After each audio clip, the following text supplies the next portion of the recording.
Welcome, I'm Alexander Gerst, an astronaut of the European Space Agency. I'm talking to you from the International Space Station.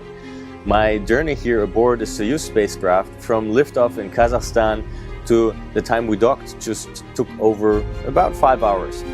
The video you're about to see contains some unique footage taken inside the capsule while it is in orbit and explains how the Soyuz safely reaches orbit and docks to the space station. Many other astronauts have taken the same journey, and some of them will also share their experience with you in this video. Have fun watching it.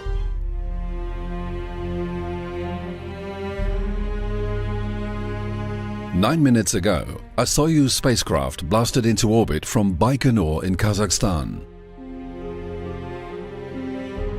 It is now speeding around the Earth 30 times faster than a jumbo jet.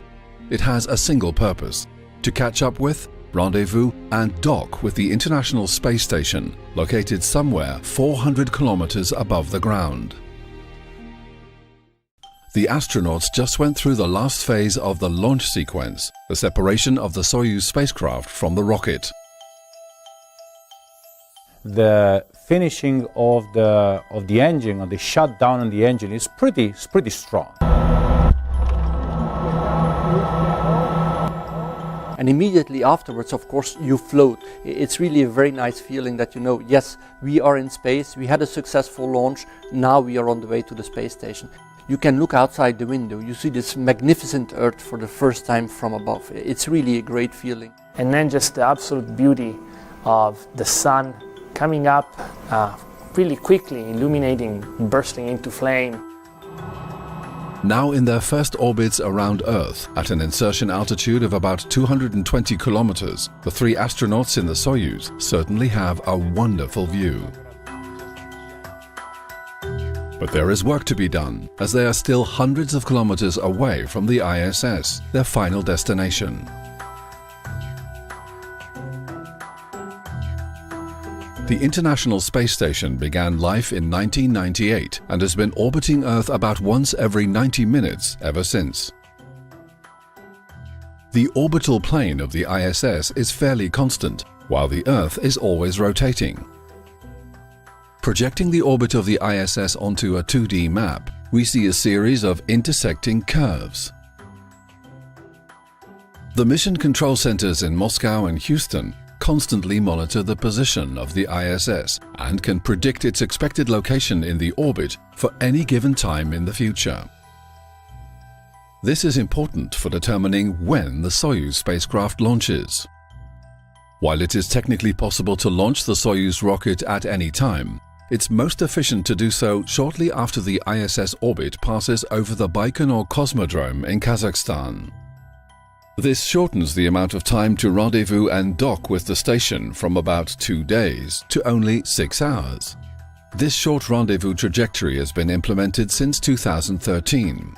However, if the Soyuz rocket misses the necessary launch window or any of the upcoming engine burns do not occur as planned, the spacecraft has enough extra fuel to revert to a 2-day-long rendezvous.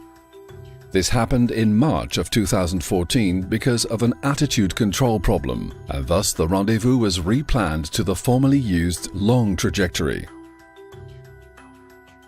You take into consideration that there are some risks, some are worse than others, including the possibility of transitioning from a very short docking to a long docking, which was the standard until a year ago.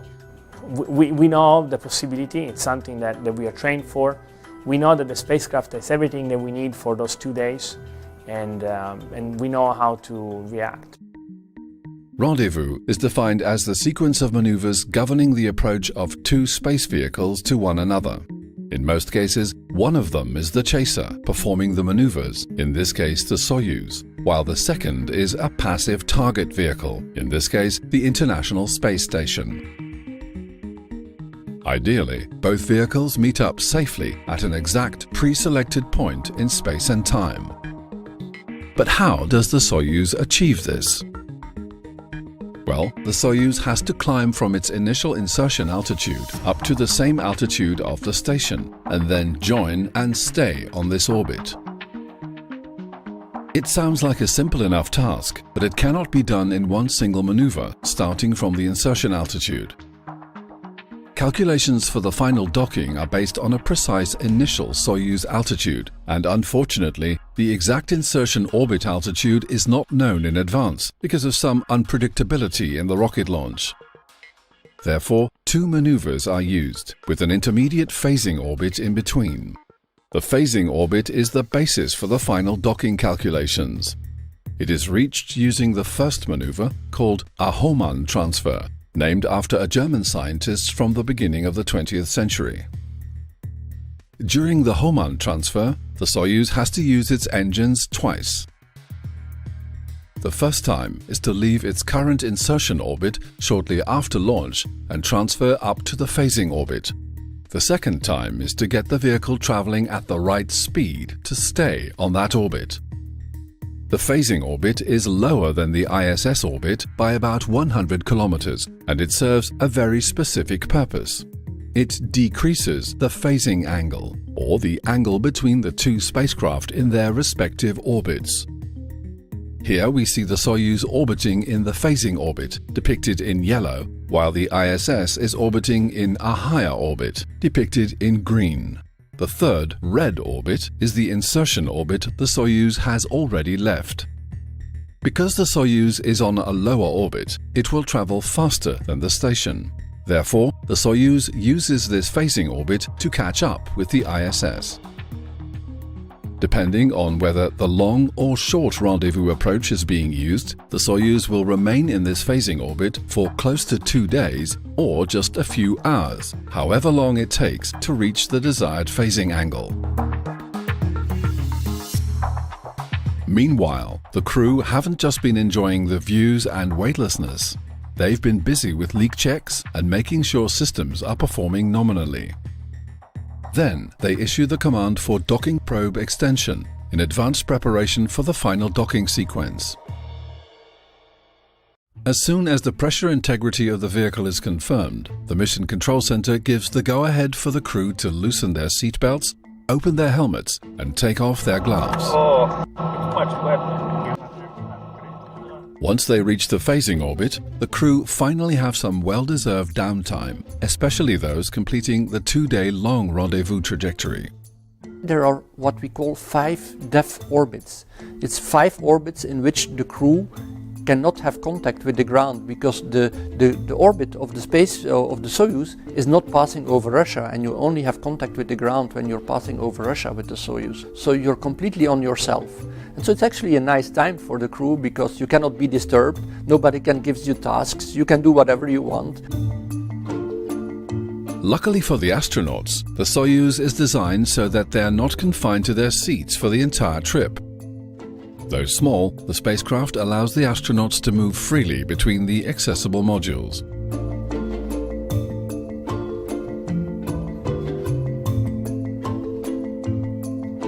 The Soyuz has 3 compartments: the orbital module, the descent module, and the instrument compartment. Each compartment has a different architecture and a specific purpose. The orbital module, or living compartment, is equipped with sleeping bags, food, and a toilet. So here we are in the Soyuz. This is what we call the BEO, the living compartment, Bitovoy Otsek in Russian. It also has a little bathroom. It's not as good as the other bathrooms, so we try not to use it too much. It has drinking water in it if we need something to drink. And then, of course, it's filled up with a lot of cargo for us. The instrument compartment, not accessible to the astronauts, houses the oxygen and propellant tanks, thrusters, the onboard computer, and a number of sensors. From the descent module, the 3 crew members monitor all information about the spacecraft and the ISS from ground data, the onboard computers, and an optical display of the view from a periscope mounted on the outside. For the second orbital transfer and the final rendezvous maneuvers, the astronauts return to their seats in this module. The second orbital transfer brings the Soyuz from the phasing orbit up to the ISS orbit. It's called a bi-elliptic transfer and requires 3 engine burns instead of the Hohmann's 2. From the phasing orbit, the first two burns bring the Soyuz up to the ISS orbit. The third burn gets the vehicle traveling at the correct speed to stay in the ISS orbit. The burns of the bi-elliptic transfer are calculated based on the precise altitude of the phasing orbit, and consequently, if the phasing orbit is too high or too low, the Soyuz will not meet up with the ISS as expected. The reason for using a bi-elliptic transfer here instead of the Homans is that the Soyuz will not only reach the correct altitude in the close vicinity of the ISS, but also with exactly the desired speed. Despite these precise maneuvers, what if the thrusters fail to slow down the Soyuz and the vehicle travels too fast as it approaches the ISS? This could end in disaster, with the Soyuz crashing into the station instead of docking. To prevent this from happening, the Soyuz performs an additional side burn. This changes its orbital plane slightly and makes a collision between the two vehicles impossible. Throughout the rendezvous process, the Soyuz onboard computer continually determines the position and velocity of the Soyuz itself and of the ISS. To do so, it uses measurements provided by the ground controllers and a radar system called the KERS.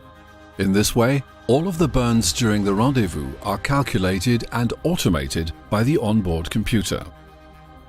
So Soyuz navigates in space and looks for the station with a special radar system, which is called KURS.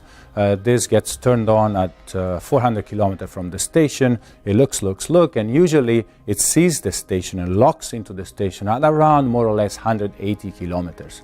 At that distance, we really don't see the station. It's probably, even if you could see, it's probably similar to any of the stars that are up there in space. But you see on the screen the lock, the software indication that the radar locked into the station. The third and final burn of the pre-mentioned bi-elliptic transfer is very important because it sets the vehicle up for its near-ISS rendezvous procedures that will lead to docking. When you do a normal burn in the space station, well, the vehicle rotates to the correct attitude at 2 degrees per second, and then it takes about 8 minutes to start the burn. When you're close to the space station and you have to brake, of course this would not work. So then the vehicle all of a sudden starts rotating quite fast, 3.5 degrees per second. And only just after that, 50 seconds after that, you already have the burn. And once the burn is completed, immediately the vehicle starts rotating again to the normal orientation. And the crew has to monitor this quite intensely. And these are really high peaks of workload to see that everything is okay, the rotation is going okay, you know that you have the burn values were okay, you rotate back, and then you see back the space station in your main display. We could see it first a dot, a little bit brighter than the other star in the sky, and then little by little we started to see like a little spider first with all the solar arrays and everything, and then it was apparent that there's a huge outpost was right there in front of us. During this stage, the crew commander, sitting in the middle, gives vital information and instructions to his crewmates. Their workload has increased. Many parameters need to be checked and systems activated. Days before launch, a team of flight dynamics experts at the mission control centers in Moscow and Houston determine the ideal position and orientation of the ISS, based on a careful analysis of the constraints that could affect these final stages of the rendezvous timeline. First, there must be adequate lighting conditions at the time of docking so that the Soyuz crew can see the ISS without being blinded or blocked by the sun. It depends if the station is illuminated, it's in the sun, then you can see it even if you are relatively far away. But if the station is not in the sun, then you cannot see it even if you are close. Additionally, major temperature fluctuations of ISS elements, such as the solar arrays, must be avoided to prevent structural deformation. Finally, there must be clear communication pathways between the ground, Soyuz, and ISS. The rendezvous is a fully automated process performed by the onboard computer. However, the commander still takes the hand controller just in case there is a need to perform a contingency manual docking. If you don't see the space station or something happens at that moment, then you might have to take manual control. And so you have to remember very well, where is the space station now? What are the actions that I'm going to take? And this is really the intense moments that happen. Manual docking requires two hand controllers to pilot the vehicle, a left one that controls translation and a right one that controls rotation. The crew are thoroughly trained in these manual docking procedures, even training until the very last days before launch in Baikonur. Besides contingency docking, the crew might also utilize their manual control training during redocking maneuvers. The ISS is constantly visited by manned Soyuz vehicles and other unmanned supply ships. Sometimes it's necessary to undock an attached Soyuz and redock it to another port on the ISS to make room for one of these new ships. Luca Parmitano did this as part of Expedition 37. My crew was one of the few crews able to perform a manual docking, and it went very smoothly. We were excited because it's something that we trained on for a long time, and we were able to do it. Apart from this case, a routine docking sequence is fully automated, and the crew's main task is to monitor the systems to ensure nominal procedures. At this stage during routine docking, the vehicle's relative speed continues to decrease, as does the distance between the two. 400 meters from the space station, a new phase enters. This is the phase what we call fly around. During this phase, the vehicle is actually not pointing at the desired docking port, but at either one of the station's KERS antennas. It's only when the vehicle reaches its 150-meter station keeping mode that the orientation changes to point at the selected docking port instead. The Soyuz then performs a second fly-around to line up with the docking port, while keeping a distance of 150 meters. Once aligned with the docking port, the crew issues the command for the last stage, the final approach. The Soyuz computer display uses data from KERS to provide the astronauts with pertinent information about the rendezvous and docking maneuvers. Among other readouts, the distance from the ISS is displayed, here showing 5 meters, as is the relative velocity during the approach, currently 10 centimeters per second. This and other information is overlaid on the video feed, used to track alignment of the target. 5 meters, 0, 1, 2. Target in the center, crosshairs aligned. By for contact and capture of the International Space Station. Contact occurs as soon as the probe touches the entrance cone of the docking hatch. Then, the thrusters give the Soyuz an extra push, and the docking mechanism ensures capture. Accelerations or rotations, standing by for contact. Contact. Mechanical capture. And contact and capture confirmed. I think this is where the impact was. So I'd say about 4 to 5 inches off center. It's pretty good after traveling for a couple million miles.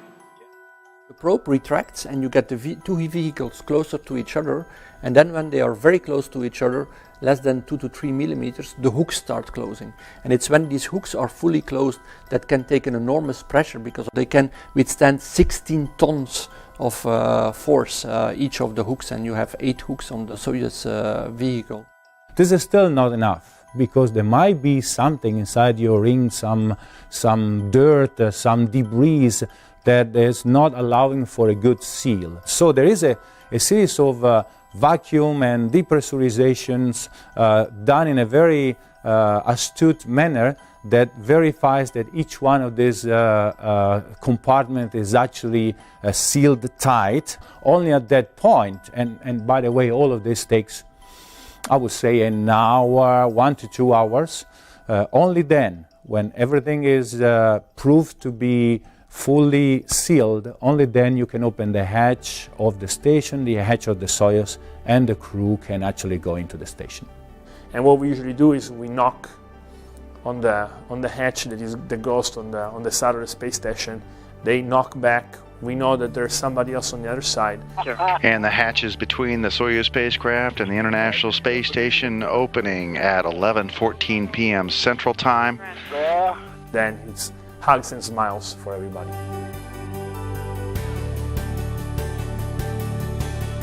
The astronauts are now safely on board the International Space Station, their home for the next 6 months.